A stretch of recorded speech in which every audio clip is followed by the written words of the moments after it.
Here we go. It's gonna be great. Very cool. Okay, Yeah. so hello everybody.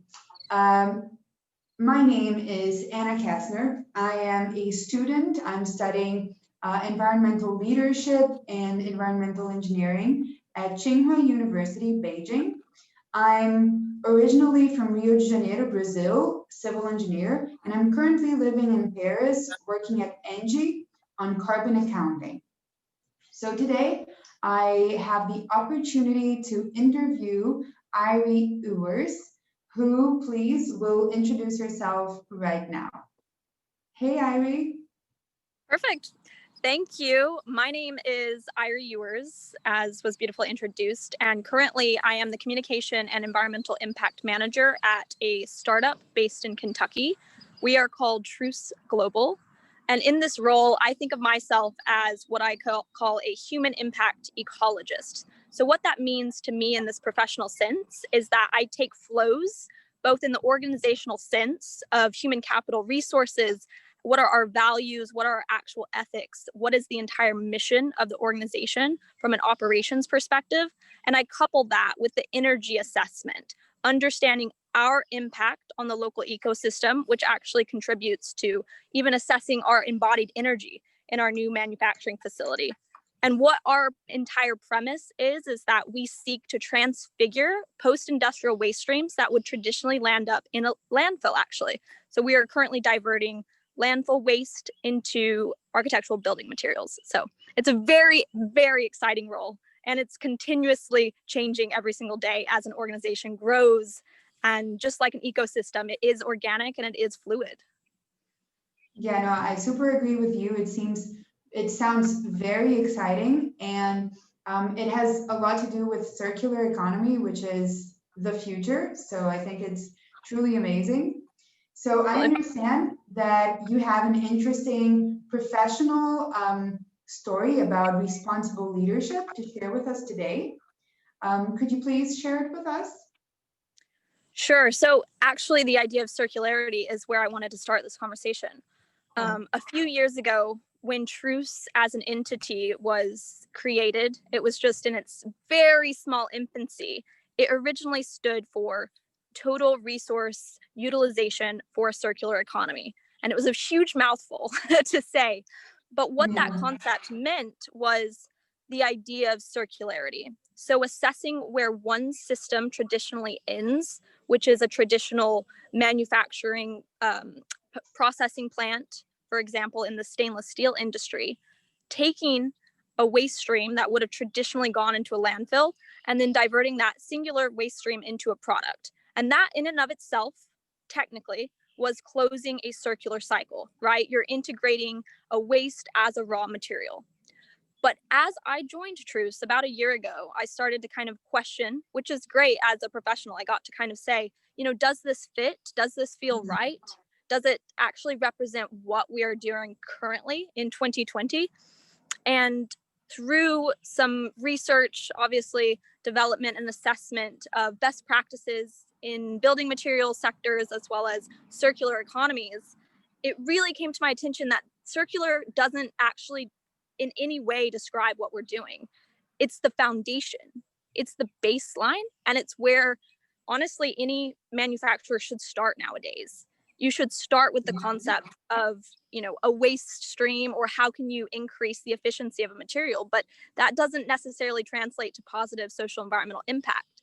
And so where we kind of landed today is we've dropped the acronym. One, from a brand sense, it doesn't make sense, it's hard to communicate, and two, we're actually more focused on the concept of regeneration, right? Not necessarily just diverting waste. So we're not even reducing the waste that's inherently produced, but how can we actually start to increase the positive social and environmental impact in our organizational processes, understanding how that relates to our campus here on 22 acres in Kentucky, integrating into the local ecology from almost a permaculturalist perspective.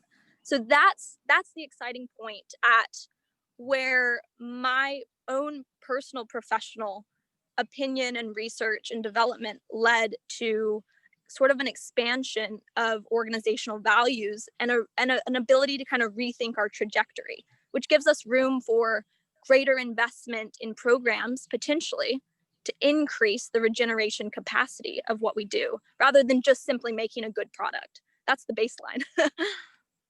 I understand.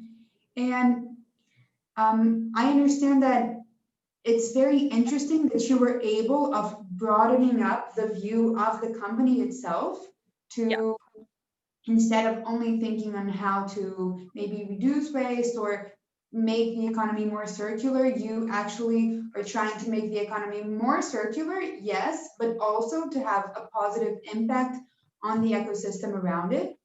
So I would like to ask you, like, so far, what kind of impact do you think that Truce was able of making on the ecosystem around it? Yeah, I think that's a really good question. I think by broadening the overall mission of the organization, it actually gave our investors the ability to divest funds that might traditionally have gone solely to product development into branches of the organization that actually have more bearings on our community impact. So, for example, one of those ways is that currently on campus, we're literally investing in the actual plants that Cool. yeah. So we're planting native species. We are in discussion with our local environmental protection agency to actually protect the local wetland system here on campus. We are integrating our own products through permeable pavers to allow the natural water to seep through on campus. And all of these kind of flows, as you would think of it in a traditional sense, have little bearing on making a product and making that good. But it has allowed greater room for the investors to really understand that it's a much broader conversation. And sometimes that conversation even surpasses those traditional quarterly assessments. When you're thinking from a long-term impact perspective, creating a resilient system, creating a resilient organization, that could be a 2-year assessment period. Understanding how long it takes for a plant to grow is similar to how it manifests here on the ground at Truce. So I think greater flexibility ultimately allows greater resilience in this case, as a startup as well. And I would like to ask you too, because normally I think that when we talk about more sustainable solutions, a lot of people hear that with some kind of prejudice because they think that this means that they will lose money or that you have to actually invest more money in order to have a more sustainable solution. So I would like to ask you if that was the case with your solution, if the stakeholders accepted it easily or not, what kind of challenges did you face, and how was it for you? So unfortunately, I think with any line of work from an optimistic perspective, for students that are so passionate about what sustainability means and brings to the table, getting out into the real world and having those ROI discussions, what does that return on investment look like? What is the period for that return on investment? Because oftentimes that doesn't align with this shareholder perspective. And so even your language right there, bringing the concept of a broader conversation for stakeholders. Who are our stakeholders in the local area? These ideas are not traditional. They were not used to these ways of thinking, but ultimately they've kind of led to a greater understanding of impact. It's not just isolated in a financial return sense, as you said, for shareholders, but it's a much wider conversation. And unfortunately, I think the idea of sustainability is so subjective and it means so many different things to many different industries. And from an ESG perspective, even really, there's no aligning body for very small, mid-sized enterprise to align to and say, this is the best practice, at least in the United States. It's multiplex, it's very complex, like sustainability. And so one way that I've kind of tried to translate all of these complex systems into a conversation is not even using that language anymore. We're not even, as a culture, we're not even saying sustainability. And for our investors, we're saying, efficiency, but we're saying resilience, especially in the face of a pandemic that has led to economic turmoil for a lot of investments. How do we create a resilient self-sustainable supply chain. It's language that becomes a little bit more palatable. Yes, exactly. Yes, Yeah. very interesting. And so we have talked about the stakeholders, and within the company itself, how was it for people to embrace your ideas and having more sustainable maybe processes put into line? Because normally as well, if you don't have some kind of financial bonus attached, some people might don't want to be a part of it and might be a bit prejudiced. So I would like to know if you faced that as well. Yeah, absolutely. And I think it's that balancing of optimism and pragmatism. Certain ideas that I pitch and bring to the table often come with monetary investments required. However, that might lead to a better return on the investment if integrated. So, for example, just one concrete way of what we're doing is we're capturing all of our wastewater, which our process is inherently, it uses very little water in and of itself. But by capturing that water, we are reducing the need to actually use further water for our production line. And that in and of itself aligns to a greater standard associated with where our product pathway goes in our ideal kind of manufacturing line, for example. On the flip side of things, some of these ideas are intangible.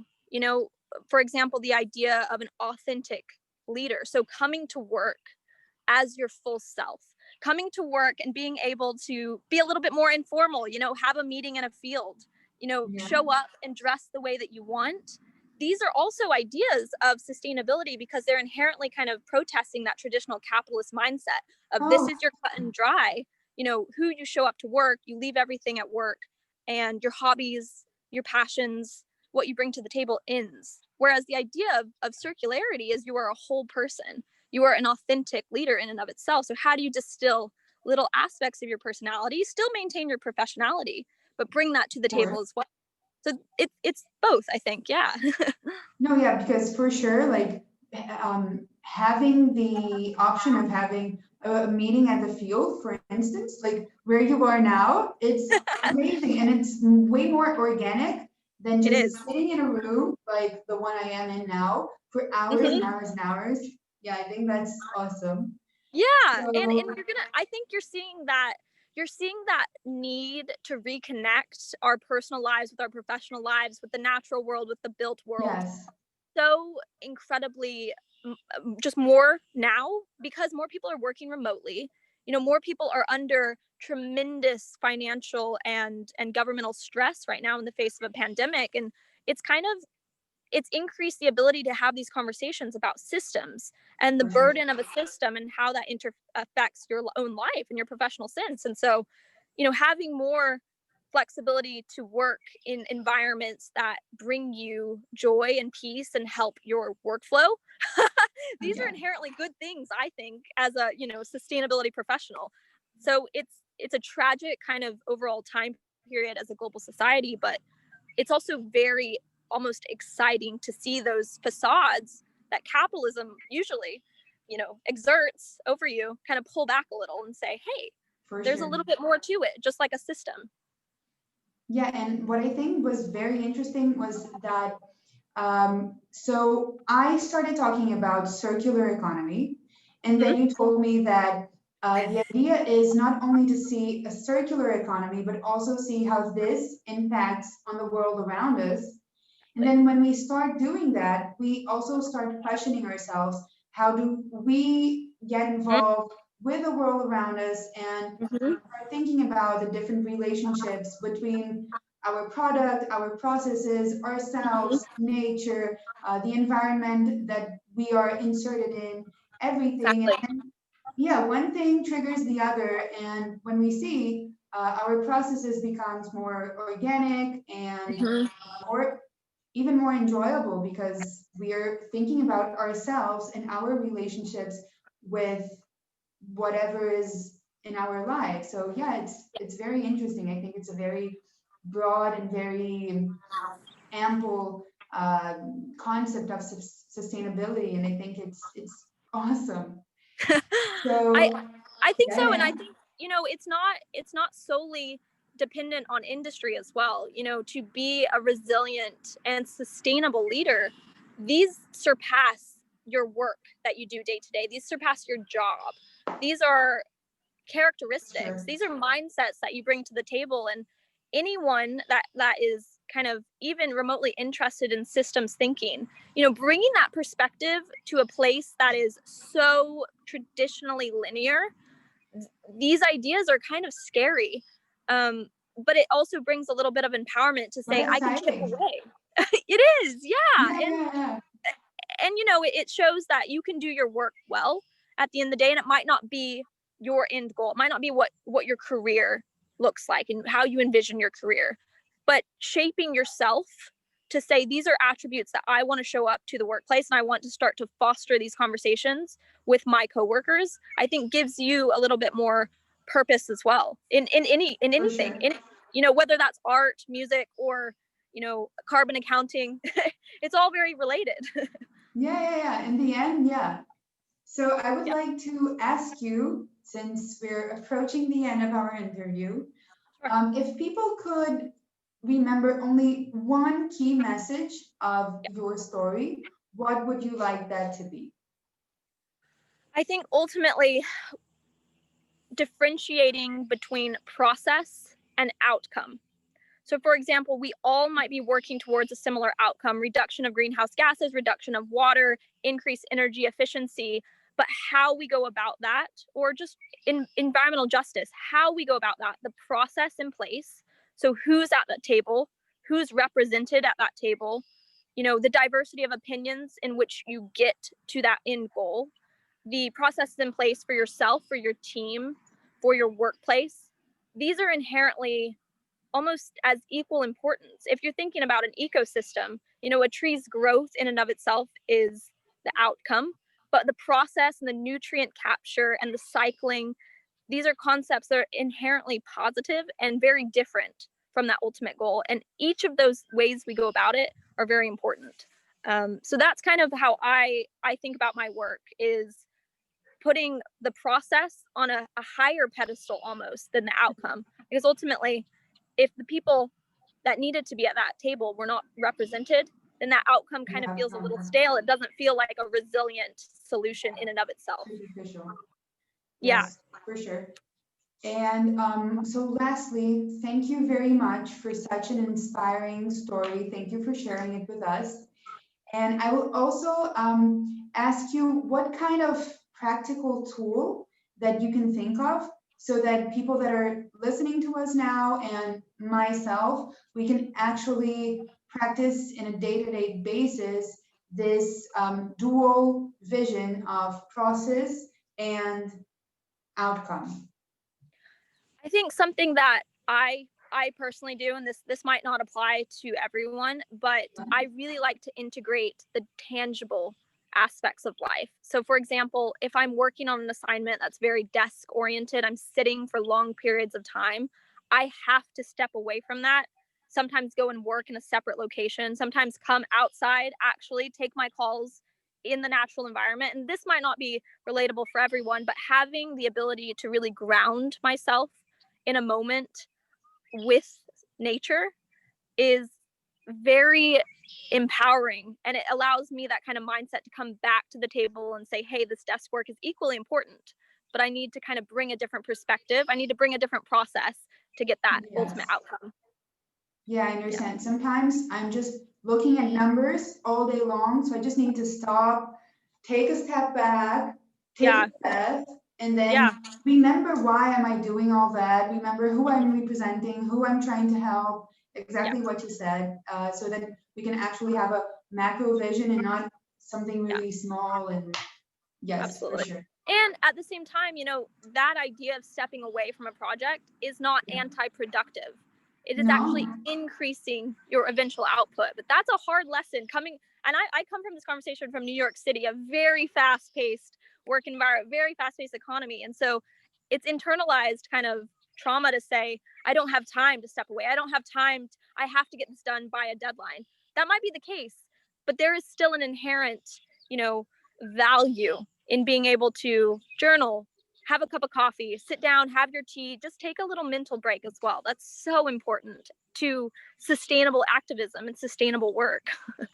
Yes, for sure. And I also, I, I can totally relate to what you say. I think that from the last couple of years, I was kind of measuring my worth regarding my productivity.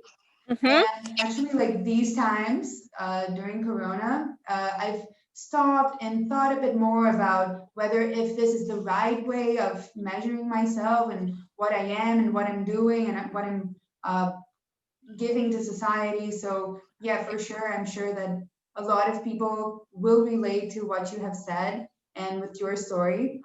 So thank you once again very much for sharing it with us. It has been great. And that's it. Please, if you have any other stories, let us know. Thank you so much. It's been really beautiful. I would love to hear the discussions that arise because, you know, disagreeing as well with everything I've said is really useful as well. So I'd love Yes. to be involved in the outcome of the discussion of how do you actually create a sustainable leader. And yeah, I love the work that ECOS does. I love the work obviously that you're doing. So thank you as well for your time. So bye, Irie. Thank you very much. Bye. And Enjoy have the a rest good of your day. interviews. Good luck. Thank you.